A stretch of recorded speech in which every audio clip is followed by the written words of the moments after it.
د راشد خان د خوښې لوبغاړې ښځینه کرکټرې سارا ټیلر هم له نړیوال کرکټ سره مخه وکړه. ګرانو کتونکو ستړي مه شئ، وخت مو بخیر. هیله دا ویډیو تر پایه را سره وګورئ.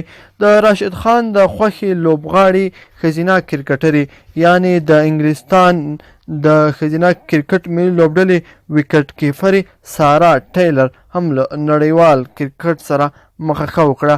سارا ټیلر د انګلستان د ښځینه کرکټرو یوه ښه وکټ کیپره وله چې د دوی تر مابین د راشد خان او وکټ کیپرې سارا ټیلر تر مابین چې په انسټاګرام کې تیر کال یوه د مینې داستان یا کیسه هم رامنځته شوې وه. راشد خان په انسټاګرام کې خپله پوښتنه کړې وه که چیرې له راشد خان څخه وپوښتل شي په ښځینه کرکټ کې د خوښې لوبغاړې څوک ده، نو راشد خان ویلي و چې زه به په ځواب کې ورته ووایم چې سارا ټیلر ده. سارا ټیلر هم د راشد خان په جواب کې په انسټاګرام کې ځنډ ونه کړ او راشد خان ته د لیجنډ لقب یاد کړ او ویلي دي چې هسې به له خوشحالۍ نه مړه کیږي.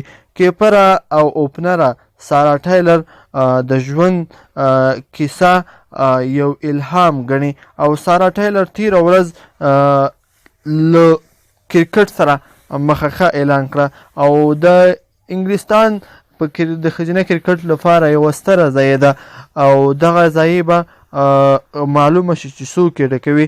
او ګرانو کتونکو دا وه زموږ نننۍ ویډیو که خوښه شوې مو لایک کړئ او نور دوستانو سره هم شریک کړئ.